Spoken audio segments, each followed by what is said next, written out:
जास्त वेळ न घेता उशीर झालेला असल्यामुळे आजचे संवादक आदरणीय डॉक्टर महेशजी मोरे यांना मी विनंती करतो की आपण आपल्या संवादाला सुरुवात करावी.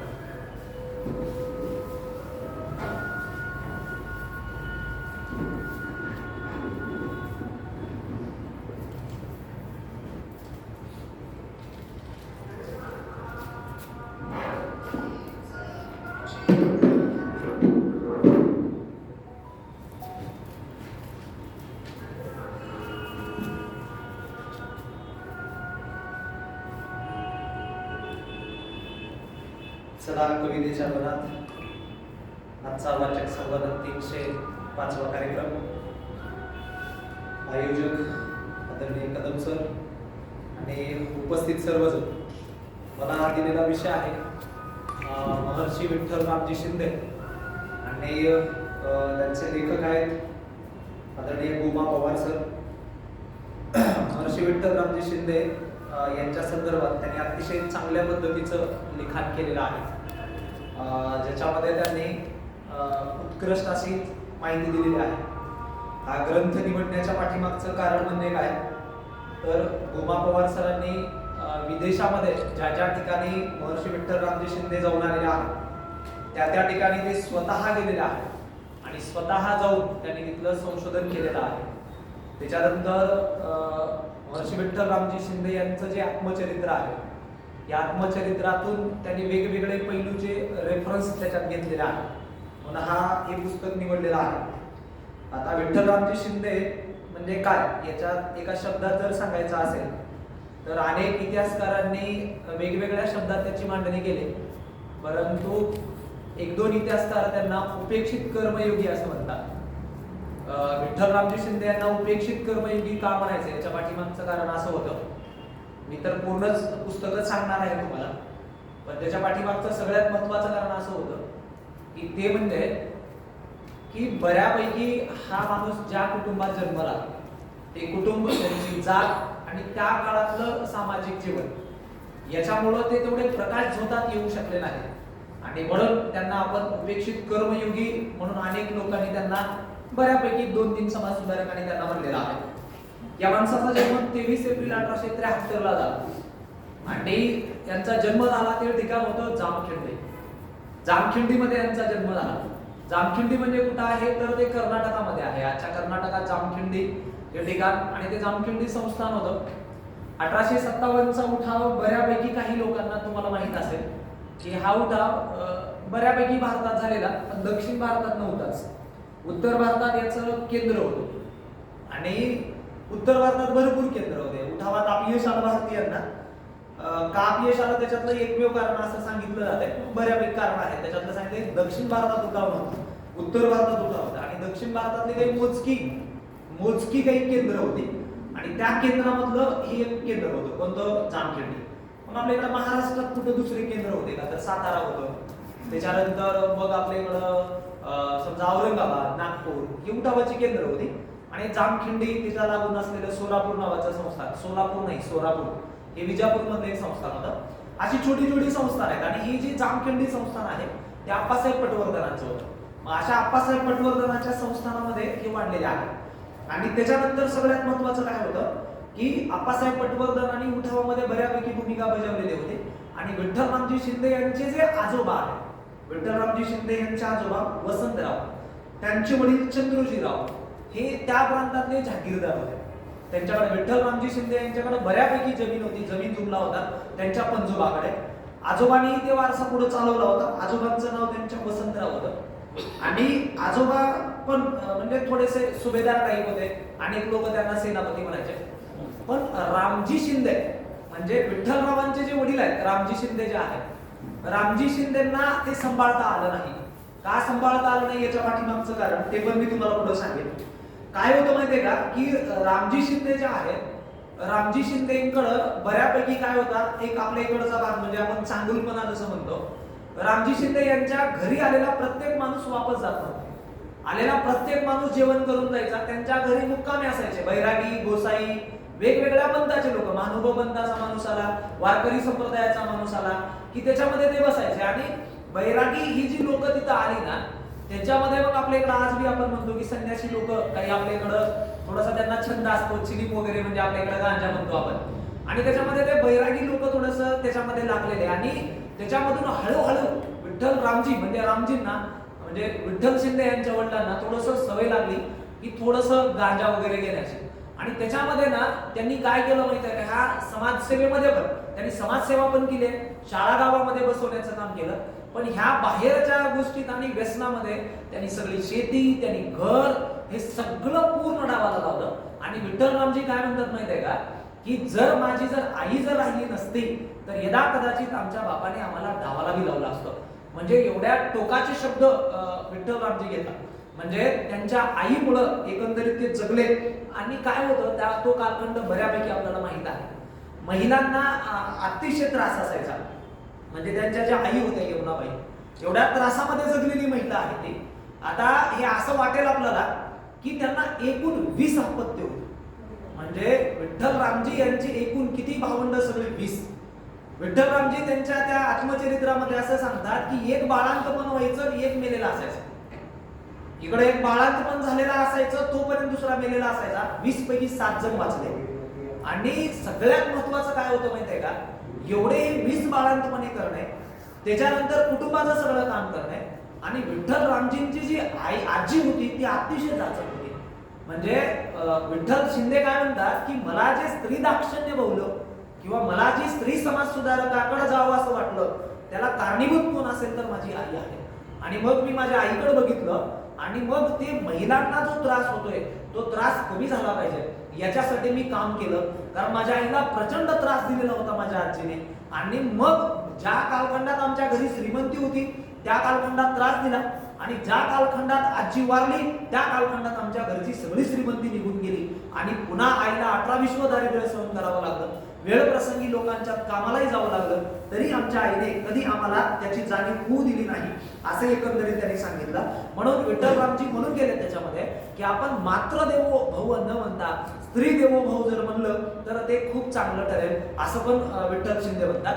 त्याच्यानंतर दुसरं सगळ्यात महत्वाचं काय होतं की हे 2 नंबरचे होते कुटुंबातले. यांचं नाव विठ्ठल शिंदे. याच्यापेक्षा जे मोठे होते ना ते कोण होते तर त्यांचं नाव होतं परशुराम. आपल्याला नेहमी वाटते प्रत्येकाला मोठा भाऊ असला की थोडासा आदर वाटतो.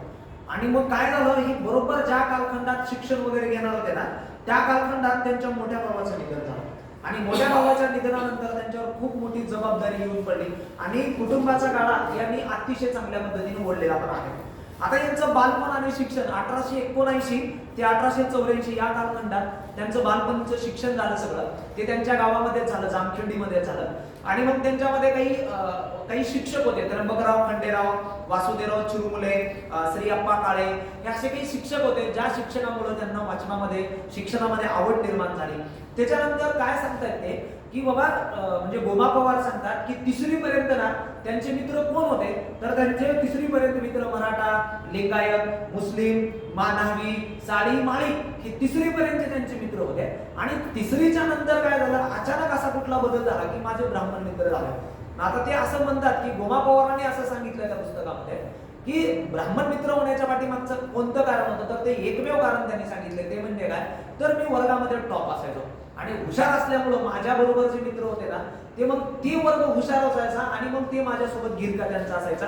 जोपर्यंत मी हुशारी दाखवली नाही तोपर्यंत ते माझ्या जवळ आले नाही, असं विठ्ठल रामजी शिंदे यांचं मत होतं. त्यांचे सहकारी मित्र होते शाळेतले विष्णू देशपांडे, हनुमंतराव कुलकर्णी, अंतू हनगडी हे एकंदरीत. आणि त्याच्यानंतर 7वीला जनार्दन सखाराम करंदकर आले, आणि जे एकदा आले ते BA पर्यंत त्यांच्यासोबत ते राहिलेले आहेत. त्याच्यानंतर त्या कालखंडातले त्यांनी खेळ पण खेळले, वेगवेगळे खेळ खेळले, सोंगाट्या, कबड्डी, खो खो हे जे खेळ होते ते खेळामध्ये ते पण त्याच्यामध्ये निपुण होते. आणि त्याने एक आवडीचा खेळ पण दुसरा एक सांगितला होता की ज्या जामखिंडी संस्थानामध्ये राहायचे तिथं थोडंसं वरच्या बाजूला माळरान असल्यासारखा भाग होता, आणि तिथं मग विंचू आणि इंगळ्या जास्त निघायच्या. आणि मग ते काय करायचे म्हणजे आपल्याकडे जेवढे समाज सुधारक झाले त्या समाज सुधारकांनी अशा काही गोष्टी लहान असताना केल्या. आणि आपण गांधीजी पण म्हणतो, गांधीजींनी माझ्या सत्याच्या प्रयोगमध्ये काय सांगितलंय की मी वेश्या व्यवसायामध्ये गेलोय, ही लहान असताना मांस खाल्ले. हे गांधीजी जेवढ्या थोरवीनं सांगतात तेवढी ती मोठी माणसं झालेली आहेत. आणि मग विठ्ठल रामजी शिंदेने लहान असताना काय म्हणजे त्यांनी सांगितलंय त्या पुस्तकामध्ये त्याच्यामध्ये ते आले की बाबा ते लहान असताना विंचवाच्या लांग्या तोडायच्या. विंचवाच्या लांग्या तोडायचे, विंचवाचं विष काढायचा प्रयत्न करायचे. म्हणजे असे पण त्यांनी त्या कालखंडामध्ये खेळ केले. आणि लहान असताना खूप सुंदर सुंदर आणि चांगली चांगली पुस्तकं पण त्यांनी वाचलेत. त्या पुस्तकामध्ये त्यांनी वेताळ पंचविशी नावाचे लहान असतानाच त्यांनी पुस्तकं वगैरे वाचलेले आहेत. बघा कालखंड कधीचा आहे, 1879 1884चा. या कालखंडात त्यांना पुस्तक वाचायला भेटले. आम्हाला 1988ला भेटले नाही, 1900च्या इसवी सनामध्येही भेटले नाही. म्हणजे याचा अर्थ त्यांच्या घराकडे जरी 18-20 जरी दारिद्र्य असलं तरी एक शिक्षणाची फळी त्यांना कोणतरी सांगणारी होती, कोणतरी मदत करणारी होती, बोलणारे होते, सांगणारे होते. म्हणून विठ्ठल रामजी मध्ये थोडासा बदल झाला असं आपल्याला सांगता येईल. त्याच्यानंतर ते इंग्रजी शाळेमध्ये शिकायला गेले. इंग्रजी शाळेमध्ये शिकायला गेल्यानंतर त्यांनी त्याच्यामध्ये असं भाव झालं की आपल्याकडे जे आपण पौगंड अवस्था म्हणतो त्या पौगंड अवस्थेमध्ये, आणि त्यांनी त्या कालखंडात मला आजही असं सांगावं असं वाटतंय की बऱ्यापैकी लेकरांना मराठीतूनच स्वप्न पडतात, इंग्रजीतून स्वप्न पडत नाही. म्हणजे इंग्रजी स्कूलचा तो भाग आपण असं म्हणू समजा की आज जागतिक भाषा आहे ती, आणि सगळ्यांनी त्या भाषेचा अवलंब करायला पाहिजे, शिकायला पाहिजे, या सगळ्या गोष्टी ठीक आहेत. पण बऱ्यापैकी इंग्रजी मीडियमच्या स्कूलमधून आज जी आपली पाठीमागची जी संस्कृती होती ती खरीच संस्कृती आपण टिकून ठेवली आहे का, किंवा टिकून ठेवणारे मोजकेच आहेत बोटावर म्हणणारे की. म्हणजे विठ्ठल रामजी शिंदे यांच्या त्या वाचनातून मला असं कळालं की त्या इंग्रजी शाळेमधून मला श्रृंगार रसातल्या कादंबऱ्या मला वाचाव्यासा वाटाव्या लागल्या, आणि आजूबाजूचं तसं वातावरण त्यांना तसं भेटत गेलं असं त्यांनी सांगितलंय. पण ज्या वेळेस मी ग्रॅज्युएशनला गेलो, बीएला गेलो, कारण त्यांच्या कुटुंबातला जो वारसा होता ना तो पूर्ण धार्मिक होता, सांप्रदायिक होते. त्यांचे वडील सांप्रदायिक होते, त्यांच्या आई, त्यांचे आजोबा हे सगळे सांप्रदायिक लोक होते. म्हणून त्यांनी ग्रॅज्युएशनला असताना फर्ग्युसन कॉलेजमध्ये त्यांनी बीए पूर्ण केलंय. आणि तिथं असताना त्यांनी हरिविजय, रामविजय, पांडव प्रताप हे जे आपल्या इकडं ग्रामीण भागामध्ये पोत्या चालायच्या हे सगळे पोथी पुराण त्यांनी ग्रॅज्युएशनला असताना वाचले. काही संगीत नाटकं पण त्यांनी वाचलेली आहेत. कौटुंबिक वातावरण बऱ्यापैकी धार्मिक असल्यामुळे यांचं नाव विठ्ठलाचं नाव परशुराम, त्याच्यानंतर यांची बहीण जानाक्का, त्याच्यानंतर त्याच्यापेक्षा छोटी बहीण तिचं नाव तानाक्या, असे वेगवेगळी जी नावं होती ती कुटुंबात धार्मिक वातावरण असल्यामुळे झालं. आणि मग ते म्हणतात की विष्णुमय धर्म भेदाभेद ब्रह्म अमंगळ. म्हणजे हे लहानपणापासूनच त्यांच्या घरामध्ये त्यांना शिकवलेलं होतं. म्हणून विठ्ठल रामजींची एक ठरलेलं म्हणजे मार्ग होता, त्या मार्गानुसारच त्यांनी अनुक्रमण केलेलं होतं. त्याच्यानंतर त्यांच्यावर भागवत पंथाचा खूप प्रभाव पडलेला होता असं सांगितलं. बघा आता आपण पुढे जाणार आहोत की विठ्ठल रामजी शिंदे यांचं जे कार्य आहे ना त्या कार्यामध्ये त्यांनी प्रार्थना समाज, ब्राह्मो समाज यांचं खूप मोठं योगदान आहे महाराष्ट्राच्या जडणघडणीमध्ये.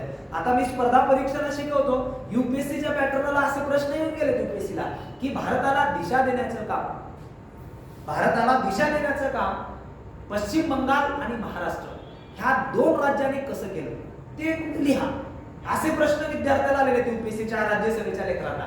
मग हे दोनच राज्य भारताला दिशा कसं देण्याचं काम करतात, बाकीच्या राज्यामध्ये काय नाही. गुजरातमध्ये कोण आहे एक समाज सुधारक मला दाखवा, कोण आहेत गुजरातमधले समाज सुधारक? दादाभाई नौरोजी, फिरोजशाह मेहता, बेहरामजी मलवारी हे पारशी समाजाचे लोक, ती पण कुठं येऊन थांबली मुंबईमध्ये.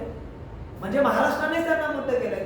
म्हणजे भारताला आणि जगाला दिशा दाखवण्याचं काम महाराष्ट्रातल्या समाज सुधारकांनी केलं. त्याच्यात पश्चिम बंगाललाही आपल्याला विसरता येणार नाही, कारण बंगालमध्ये टागोर फॅमिली असेल, पंडित ईश्वरचंद्र विद्यासागर होते, द्वारकानाथ गांगुली आहेत, त्याच्यानंतर बोस घराणं खूप मोठं आहे, घोष घराणं खूप मोठं आहे.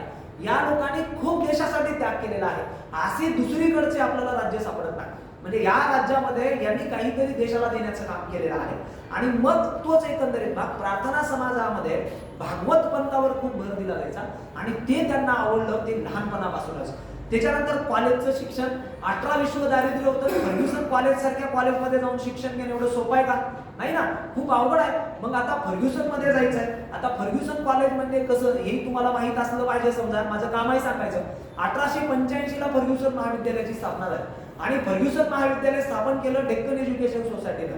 जी डेक्कन एज्युकेशन सोसायटी 1884ला स्थापन झाली आणि 2 जानेवारी 1885ला फर्ग्युसन कॉलेज स्थापन झालं. हे स्थापन करणारे कोण होते तर टिळक, गोपाळ गणेश आगरकर, विष्णू शास्त्री चिपळूणकर ही लोक होती. या लोकांनी मिळून यांनी काय केलं, फर्ग्युसन महाविद्यालय डेक्कन एज्युकेशन कॉलेज काढलं आणि या कॉलेजमध्ये शिकणाऱ्या विद्यार्थ्यांना त्या काळात बीए साठी 5 रुपये शिष्यवृत्ती घ्यावून फीस भरावी लागायची.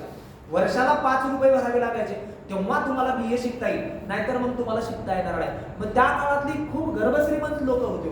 माझ्या वाचनात भरपूर पुस्तक आलेले आहेत. आजच्या सारखी फुटावर विचार करणारी खरंच लोक नव्हती.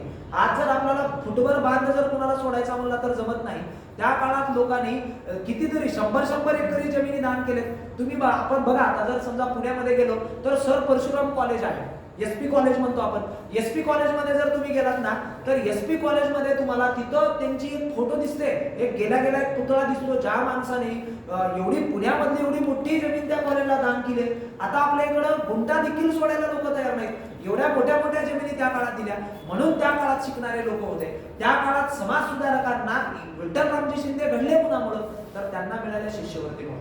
नाहीतर ते घडूच शकले नसते, ते जाऊ शकले नसते. मग त्यांना ती शिष्यवृत्ती दिली कोण, कशी दिली याच्या संदर्भातही बघू आपण. ते 10वी पास झाले. 10वी पास झाल्यानंतर त्यांच्या लक्षात आलं की उच्च शिक्षण घेण्यासाठी आपल्याला बाहेर जायचं आहे. आणि मग ते उच्च शिक्षण घेण्यासाठी बाहेर पडायचं म्हणल्यानंतर काहीतरी नोकरी करावं लागल.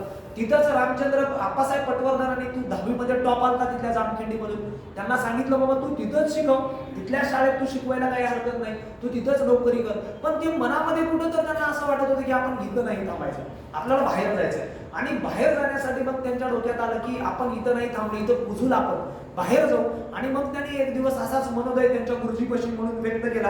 आणि गुरुजीने सांगितलं, चिरुमले गुरुजी जे होते ना, त्यांनी सांगितलं की मराठा गरीब विद्यार्थ्याला उच्च शिक्षणाच्या बाबतीत मदत करणारी एक पुण्यात संस्था आहे. आणि ती संस्था म्हणजे डेक्कन एज्युकेशन सोसायटी आहे, ज्याचे प्रमुख गंगाराम म्हस्के आहेत. गंगाराम म्हस्केला तुम्ही जाऊन भेटा, आणि तुम्ही जर भेटलात तर ते तुम्हाला शिष्यवृत्ती देतील.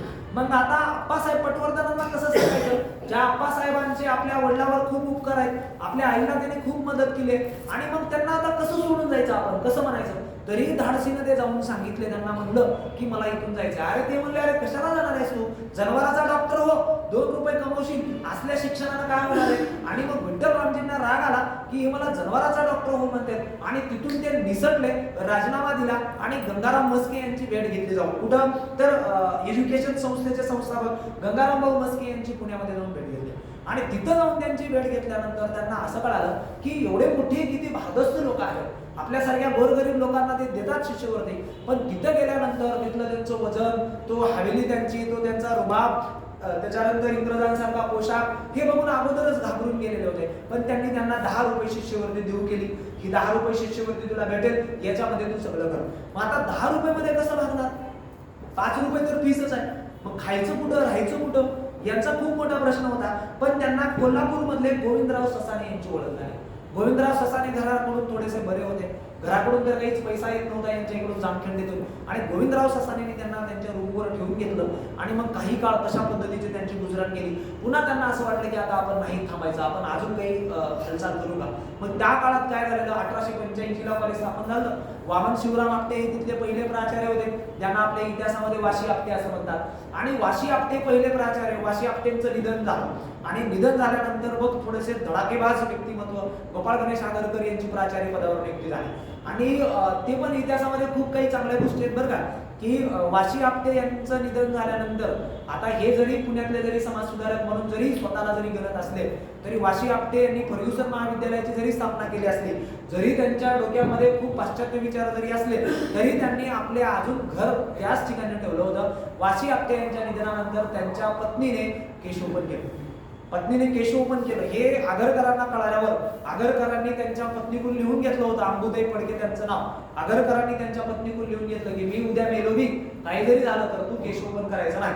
म्हणजे आगरकर बऱ्यापैकी थोडंसं पाश्चात्य विचाराचे होते. आगरकर स्त्रियांना साथ देणारे व्यक्ती म्हणून ओळखले गेले काही कालखंडात. आणि मग आगरकरांकडे जायचं. मग आगरकर खूप रागीट स्वभावाचे होते. मग त्यांनी वर्णन केले आगरकरांच्या झोपडीचं या गोमा पवारांनी पुस्तकामध्ये. आगरकर एखाद्या आपल्याकडे जसं आपल्याकडे घिसाळी एका पालमध्ये राहतो तसं पाल, थोडासा एक कोट घातलेला, कोटाला कुठं तर चित्र पडलेलं, असले प्राचार्य होते त्या काळात. आणि मळकट शर्ट वगैरे असलेला. आणि आगरकरांनी त्यांना सांगितले काय पाहिजे तुला, असं मला शिष्यवृत्ती पाहिजे, मी गोरगरीब, तुला एक शिष्यवृत्ती मिळाली, दुसरी मिळणार नाही, शिकायचं शिक नाही तर जागा. आणि आगरकरांनी पहिल्या प्रश्नामध्ये त्यांना बाजूला काढलं. ते तिथून निघाले. पुन्हा काय केलं माहिती आहे का, आता कसं जगायचं. तर काही लोकांनी त्यांना सांगितले की पुण्यात खूप मोठी लोक आहेत, भांडारकर आहेत, रानडे आहेत, त्याच्यानंतर राजन्ना लिंगो नावाचा एक व्यक्ती होता, वकील होता, तो खूप मोठा आहे, तू जा त्यांच्याकडे जाऊन तू पैसे माग, ते तुला पैसे देतील, असं त्यांच्या मित्रांनी सांगितलं. आणि 14 रुपये 50 पैसे जमवले कोण, विठ्ठलरामजी शिंदे यांनी. कसे मागून, सगळ्याकडून मला शिकायचं आहे. पण ते गेले. डॉक्टर शेळके हा एक मराठा सदग्रस्त होता, त्यांच्याकडे गेले आणि त्यांच्याकडे पैसे मागले. अरे हट्टाकट्टा आहेस, लाज वाटते का तुला? तू पैसे कसं काय मागतोयस? भीक मागतोस का शिकण्यासाठी? जाऊन जनावरं राख, गुरं राख, काय गरज आहे तुला शिकायची? अशा पद्धतीची त्यांची आणखीन एकदा कुठंतर म्हणजे त्यांना डिस्करेज केल्यासारखं वाटू लागलं. मग आता पुन्हा त्यांनी ठरवलं, आता आपल्याला शिक्षणासाठी कुणासमोर हात पसरायचा नाही, आपलं आपण स्वतः हे काम करायचंय. हे करत असताना कुटुंबाची दुसरी एक जबाबदारी त्यांच्या अंगावर पडली. वय 9 वर्ष असताना त्यांचा विवाह झाला. वयाचे किती वर्ष? 9. आणि त्यांच्या पत्नीचं वय होतं 6 महिने. त्यांचं नाव आहे रुक्मिणी. म्हणजे बालविवाह झाला. वय वर्ष 9 त्यांचं, आणि त्यांची पत्नी किती महिन्याची? 6 महिन्याची. तेव्हा त्यांचा बालविवाह झाला. आता दुसरी कुटुंबाची जबाबदारी काय होती? त्यांची बहीण होती जानक्का. जानक्का शिंदे खूप मोठ्या समाजसुधारिका आहेत. त्यांचं इतिहासामध्ये खूप मोठं नाव आहे.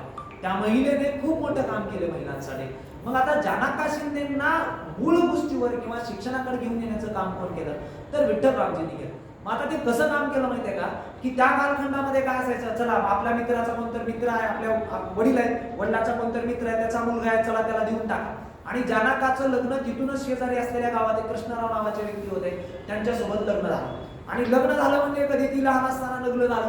त्याच्यानंतर आपण म्हणतो कुमारवय, 12-13 वर्षाच्या नंतर तिला तिकडं जायचं. 12-13 वर्षाच्या नंतर ती तिकडे गेली नांदायला.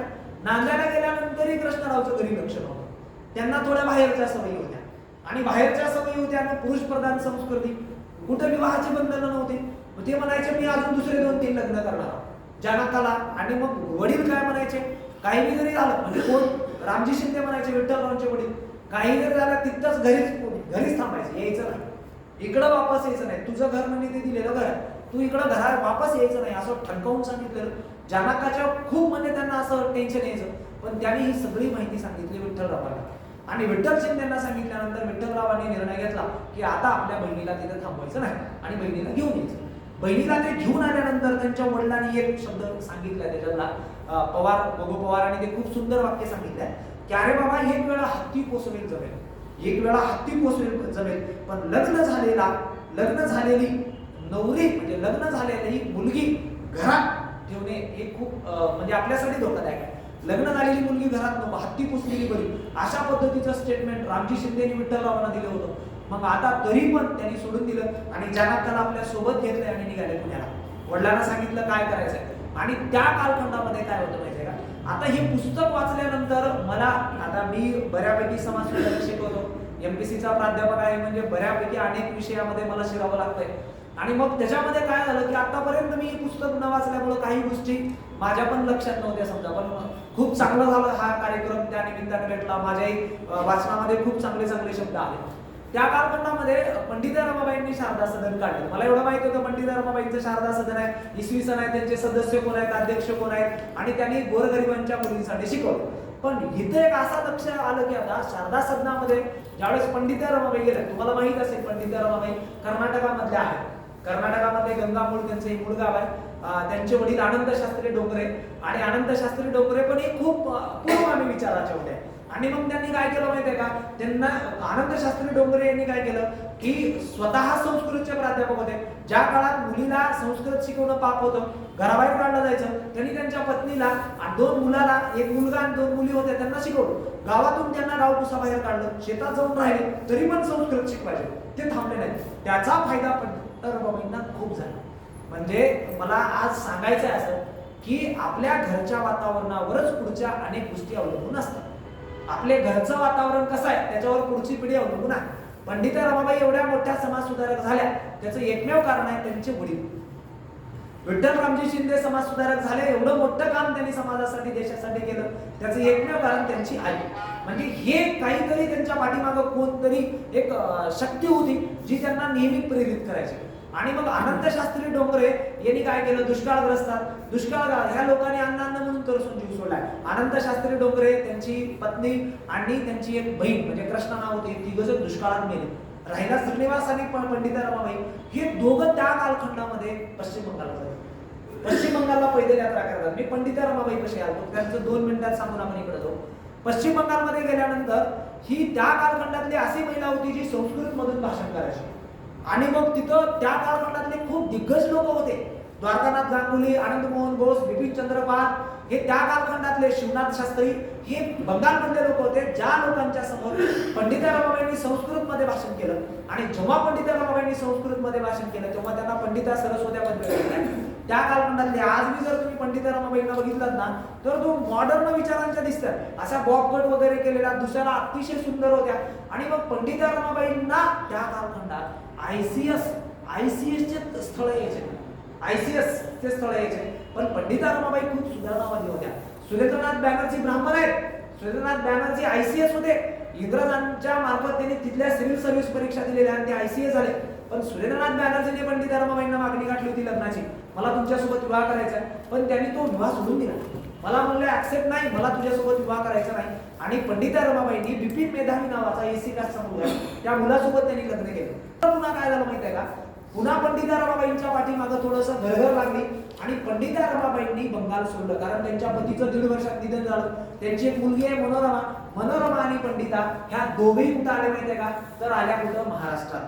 महाराष्ट्रात काय आवाज वाटलं त्यांना, असं वाटलं की महाराष्ट्र खूप चांगला आहे, बरोबर आहे. पण त्यांना टिळकांचं नाव माहितच नव्हतं. टिळक लई काम जबरदस्तीने करून घ्यायचे त्या काळात, टिळकांचं त्यांना तेवढंसं माहित नव्हतं. त्या आल्या, मग त्यांनी शारदा सदन काढलं. मधला 3-4 वर्षाचा काळ त्या फॉरेन आहे का, ते 86 पर्यंत 87 पर्यंत त्या फॉरेनला गेल्या.